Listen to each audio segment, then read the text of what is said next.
So, just to put it in simple words, um, like for example, depending how we understand democracy, depending how we understand national identity, depending what we understand about race, about gender, we will actually create a picture of the world. So this is the crucial point where we can, for example, see that it is really important to be able to reshape the starting point ideas that we usually have about things.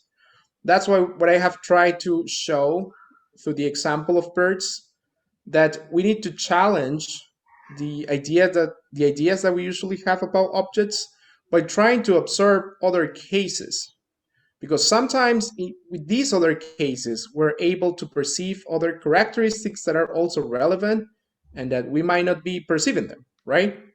So it is through concepts then that we create, let us say, like a map of the word. We create a picture of the word.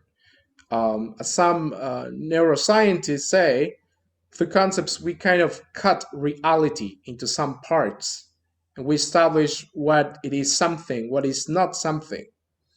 And it is based on these conceptions that we feel and think about all different matters. And ultimately, we take decisions based on the way we feel and think. So, this is the reason why building concepts, or the skill of knowing how to build concepts, is important. I have a question. Sure. Uh, there has something to do with collective or shared perspectives versus individual perspectives about what a Right. concept is. Where does that come into play? Like, and when we About talk about a fact or in science, it has to be consensual. But my personal opinion, based on all the things that we're discussing, is that we could say that the way in which we approach the inner nature of something using concepts is sort of like an asymptotic movement towards that structure. That means that although we can always somehow come near to it, we will never fully get it. Although we can reach definitions, these definitions shouldn't make us or make us be some sort of dogmatic people. Actually, once we obtain these definitions, we should always be open to try to reshape them again based on new observations. So that's, for me, in my opinion, the crucial point. Let us say that we are born in a community where, for example, they define human beings as objects that have the characteristic A and B. And then we travel to other places. We have other experiences different than the ones that my community have enabled or has enabled for me. And I'm able to perceive other cases of what they understand by human beings. So with these new experiences, I can perceive potentially new features that might help me to get a better description of what a human being is in its real nature, we could say. However, as I'm saying, it's not the case that we will find like something as the like final truth with concepts. This is always like a continuous task. We always need to be open to discuss in reference with experience.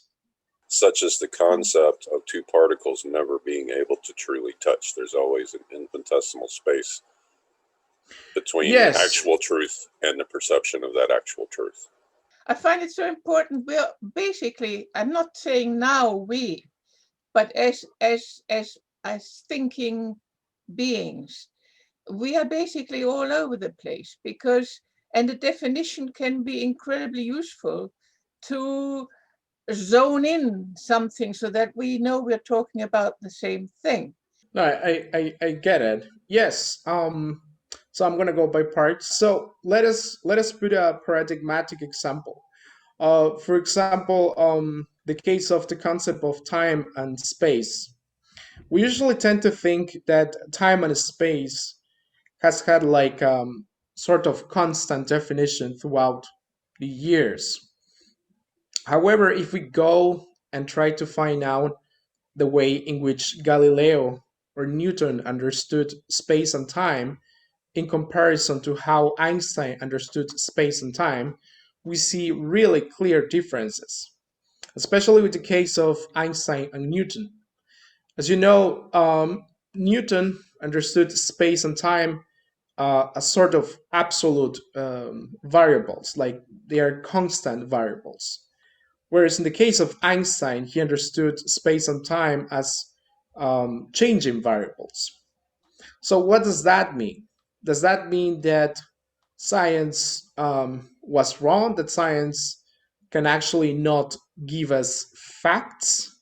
The interesting thing about facts, and that is usually overlooked, is that the word fact comes from the Latin word or the Latin verb faccio, which I know that it might sound a little bit weird in English, but the Latin word is well, it can also be produced faccio, um, and it is understood as doing.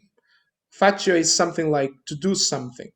So facts are actually derived from another form of that verb, which is factum, and factum means something that has been produced in a way, something that has been made. So what I'm trying to say with this, the thing is, like, etymologically speaking, the word facts actually involve this idea that what we understand by facts are things that are produced by human beings. Now, using science and philosophy of mind, we can actually say that what we call facts are actually, in a way, products of our mind. However, this shouldn't make us feel afraid and think that this means that whatever we can think about can be a fact. That's not the case. And apparently, even space and time could be actually considered some sort of um, filters through which we perceive reality that are somehow universal in many organisms. The fact that we can perceive in 3D dimensions. And yet, we somehow at the same time make some sort of similar experience. Why we are able to make some sort of similar experience? Because in a way we inhabit in communities of language. And these communities of language somehow teach us how to perceive the world. There are some communities, for example, I don't remember the name of the community, but they live, I think, in the North Pole, and this community can perceive different. I mean, where we would see just simply white, they can perceive actually um, different kind of colors, at least 9 colors, which are different than the usual colors that we perceive in respect to white. So what I'm trying to say with this is that yes, facts are actually in a way products of our mind. This doesn't mean, however, that anything can be a fact. This shouldn't lead us to the extreme to believe that facts are whatever I want to believe. This doesn't lead or entail that statement.